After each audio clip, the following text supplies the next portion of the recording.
किसी भी RCC structure में डेवलपमेंट लेंथ यानी कि एलडी क्यों दी जाती है? अगर स्टील ऑलरेडी स्ट्रांग है, कंक्रीट भी स्ट्रांग है, तो फिर एक्स्ट्रा लेंथ देने की क्या जरूरत पड़ती है? आरसीसी का मतलब होता है रेनफोर्स्ड सीमेंट कंक्रीट। इसमें कंक्रीट और स्टील दोनों मिलकर काम करते हैं। कंक्रीट कंप्रेशन में स्ट्रांग होती है लेकिन टेंशन में वीक होती है, जबकि स्टील टेंशन में स्ट्रांग होती है। जब हम स्टील को कंक्रीट के अंदर डालते हैं तो लोड आने पर जो स्टील है वो टेंशन को संभालती है और जो कंक्रीट है वो कंप्रेशन को संभालती है।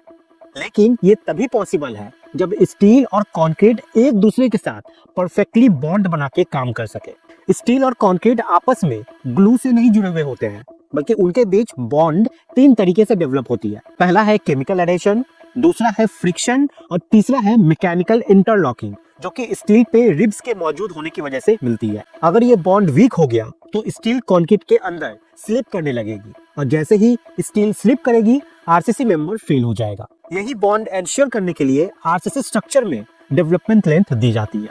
अब एक बेसिक सवाल, डेवलपमेंट लेंथ क्या होती है? तो डेवलपमेंट लेंथ वो मिनिमम लेंथ होती है जितनी लेंथ तक स्टील बार को कंक्रीट के अंदर एम्बेड करना जरूरी होता है ताकि स्टील अपनी फुल स्ट्रेंथ डेवलप कर सके। अगर बार की लेंथ सफिशिएंट नहीं है तो स्टील अपनी यील्ड स्ट्रेंथ तक पहुंचने से पहले ही कंक्रीट के अंदर स्लिप कर जाएगी। अब इसे एक सिंपल एग्जांपल से समझते हैं। मान लीजिए आपने दीवार पे एक नेल यानी कि कांटी ठोकी। अगर नेल दीवार के अंदर बहुत थोड़ी सी गई है तो हल्का सा वेट डालने पर ही वो बाहर निकलकर गिर जाएगी। लेकिन अगर नेल ज्यादा अंदर तक ठोकी गई है तो वो ज्यादा लोड संभाल पाएगी। ठीक इसी तरह स्टील बार और कंक्रीट का रिलेशन भी होता है। स्टील को कंक्रीट के अंदर सफिशिएंट ग्रिप चाहिए और वही ग्रिप डेवलपमेंट लेंथ से मिलती है। हम यहाँ एक और एग्जांपल लेते हैं। मान लीजिए ये एक कोई स्टील है, ठीक है, और ये कंक्रीट का कॉलम है। अब ये स्टील हमने इस कॉलम में थोड़ा सा घुसाया।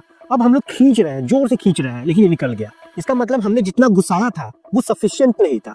अब थोड़ा और ज्यादा प्रोवाइड करते हैं। अब ये जो कंक्रीट है ये स्टील को थोड़ा ज्यादा पकड़ के रखा है। अब अगर हम लोग मशीन से इसको खींच के देखें तो ये अब नहीं निकल रहा है, यानी कि कॉलम के अंदर ये यहाँ से यहाँ तक का जो लेंथ निकला ये सफिशिएंट डेवलपमेंट लेंथ है, जिससे जो ये स्टील है ये स्लिप नहीं करेगी।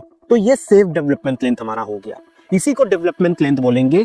यानी कि डेवलपमेंट लेंथ वो लेंथ है जो सेफली हमारे कंक्रीट के अंदर एंकर कर जाती है और उस स्टील को वो स्लिप होने नहीं देती जब उस स्ट्रक्चर के ऊपर कोई लोड आता है।